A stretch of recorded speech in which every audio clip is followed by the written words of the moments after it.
I'm gonna need you to pay attention because this is complicated, but worth it, I promise. Let's discuss a twist nobody anticipated. Whispers are circulating like wildfire that America's darling Blake Lively clashed with the most annoying gossip king alive, Perez Hilton. I told you a few days ago that Justin Baldoni is suing his former publicist, Stephanie Jones. He is alleging defamation amongst other claims, and Stephanie actually sued him first for breach of contract and other claims. On the fresh HBO Max documentary Lively v. Baldoni, viewers are already labeling it the showdown of the century. And apparently, it left Blake's usual poise in shamble. She was upset that he left her PR agency to go with his now publicist, Jen Abel, who used to work at Jones Works under Stephanie Jones. They claim she had a total meltdown. That's right. This is where the perfect mask allegedly shatters. And observers are pointing fingers at the ever-controversial Hilton. Jen Abel, his current publicist, is named in the lawsuit against Baldoni by his former co-star and plantation princess, Blake Lively. If you've been browsing social media, you've probably noticed the buzz. Lively, known for her cheerful interviews and glowing energy, apparently lost her temper when Hilton began probing personal matters. And by probing, I mean the man arrived, ready to unearth every rumor Blake thought she'd buried for good. Also included in the lawsuit that she brought against him is his production company, his producing partner, the billionaire co-founder who's paying all the legal bills, his crisis PR expert, and the digital guru whom we don't know really what he does. It's as if he woke up one day and decided, today's the day I grab attention by driving Blake Lively to her edge. But that wasn't the full tale. Insiders near the production suggest the meltdown rumors are far darker than just a few sharp words.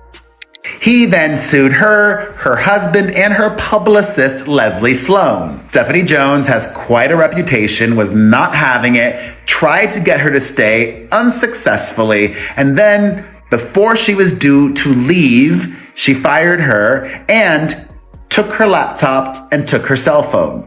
Blake reportedly stormed off set, hurled some angry comments, and even let slip a few uncharacteristic digs that left production staff stunned. Sure, everyone has a breaking point, but watching her hit it so publicly feels jarring. Then, Baldoni's complaint alleges that Stephanie Jones, on the very same day she fired Jen Abel, gave her publicist, Leslie Sloan, all of Jen Abel's text messages. For years, fans have adored Blake as the ideal role model, the Hollywood star who never skips a beat. She's a fashion icon, a social media queen, and a woman who always seems to have her personal life under control. Her brand is sweetness and, positivity, which means any hint of unraveling would strike like a thunderbolt. Of course, that's what makes these rumored meltdown stories so juicy. Jen Abel filed a new motion that has shaken things up. Filed paperwork detailing her answer to the hair care professional's first amended complaint, as well as a third-party complaint against Stephanie Jones and Jones Works. The moment something fractures, the tabloids swoop in for the kill, and in this case, it's not just tabloids. It's Perez Hilton with a front row seat and a microphone. And what happened next would stun everyone.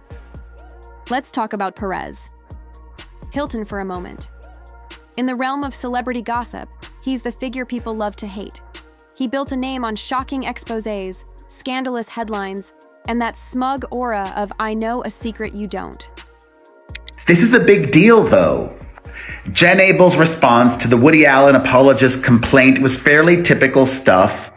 I acknowledge this, I deny this, I verify I am this, there's insufficient blah, blah, blah, that kind of stuff. For years, he's thrived on breaking even the most guarded celebrity facades, turning private slip-ups into public spectacles.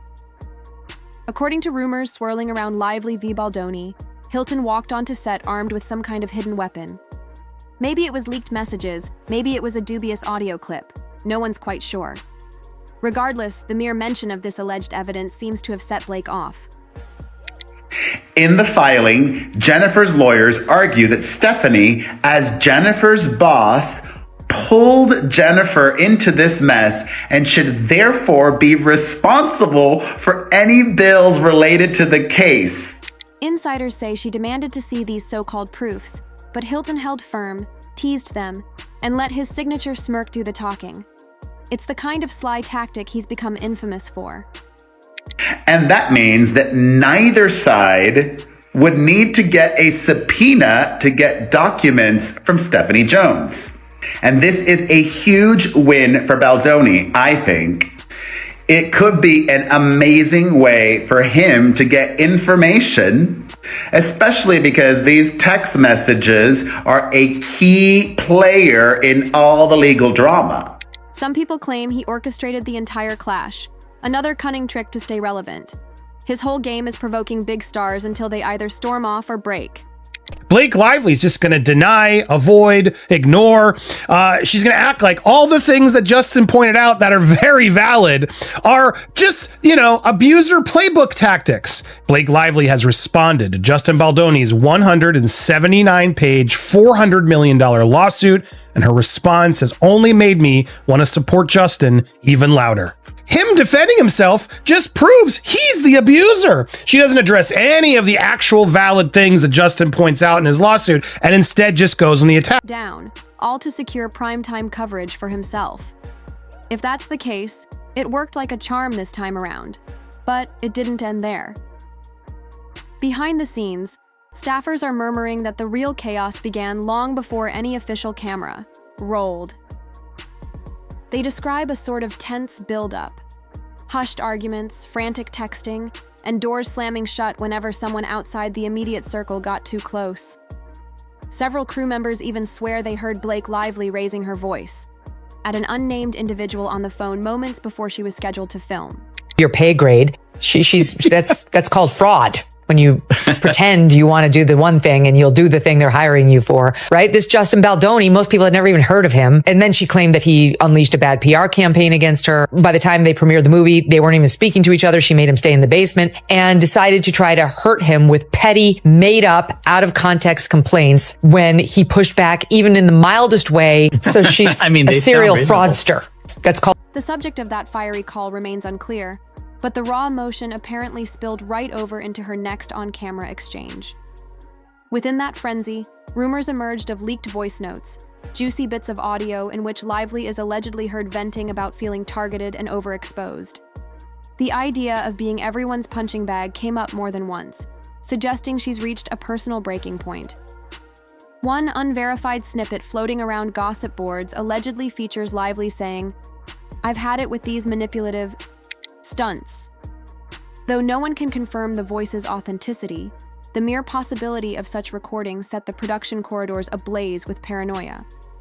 Assistants were scrambling to figure out if they too were being taped whenever they consoled the visibly upset actress. Meanwhile, Perez Hilton was working the room in his signature fashion, dropping tantalizing hints but never quite revealing his supposed killer evidence.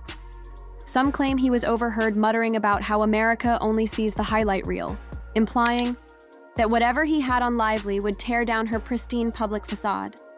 A few staffers recall him smiling smugly whenever Lively was mentioned, as if he knew a secret that could blow up at any moment.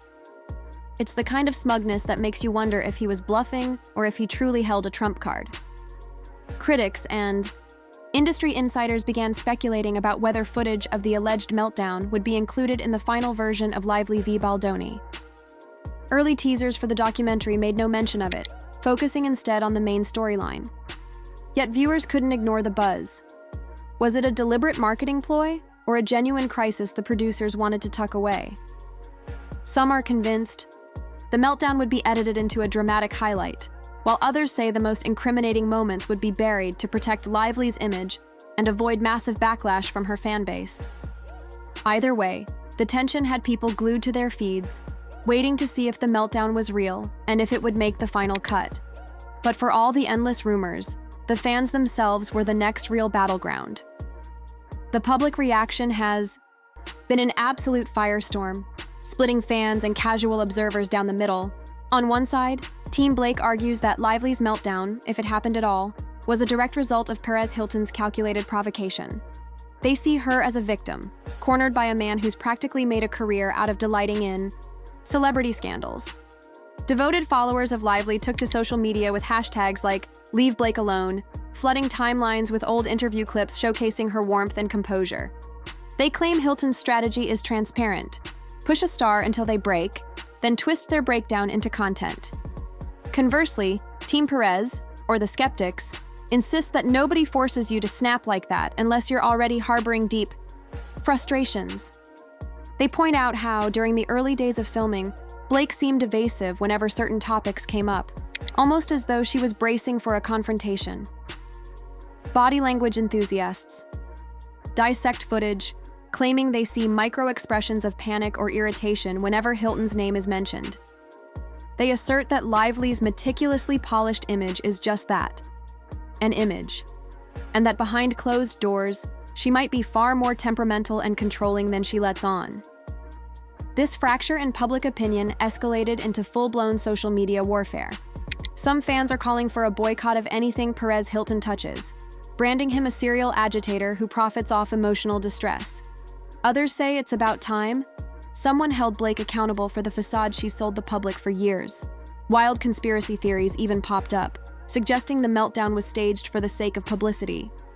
The documentary would get attention, Lively would momentarily look vulnerable, and Hilton would reignite his fading celebrity status. If that seems outlandish, it's still no crazier than some other plots Hollywood has cooked up in the past. Meanwhile, Lively v. Baldoni is racking up views, intentionally or not, because everyone wants to see if these whispered tensions made it onto the screen. From the outside, it looks like a marketing team's dream scenario, a perfect storm of scandal, speculation, and fandom rivalries driving eyes to the platform. For Blake's most loyal supporters, though, this entire debacle feels like a betrayal. They're wondering how much of the sweet, stylish actress they adore is real, and how much of it is carefully choreographed PR. As the debate rages on, 1. Things obvious. The documentary has turned into a symbolic battleground for whether stars can maintain a spotless reputation in today's hyper-scrutinized environment. And the next chapter in this meltdown saga? Well, it's lurking just around the corner. As more details trickle out, you hear murmurings of unexpected alliances. A few random celebrities, acquaintances of Lively or longtime rivals of Perez, have chimed in. Rumor says at least one big-name star texted Lively with supportive words. Another posted a cryptic message about how some people can't be trusted, fueling more speculation that it was aimed at Perez.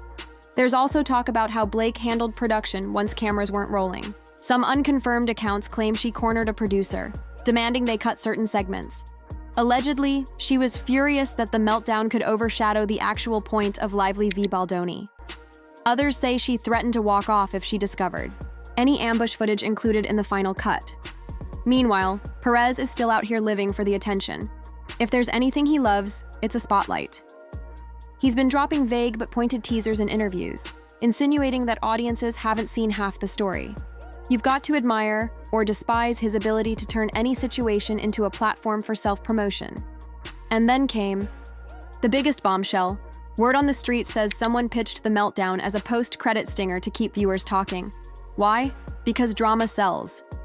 If you thought streaming platforms played fair, guess again. The documentary's creative team might be deciding whether to leverage that meltdown hype to boost numbers. Maybe they're torn between preserving Lively's image and delivering the sensational goods people crave. Fans are devouring every rumor. Some think this entire fiasco signals a bigger crisis for Blake Lively.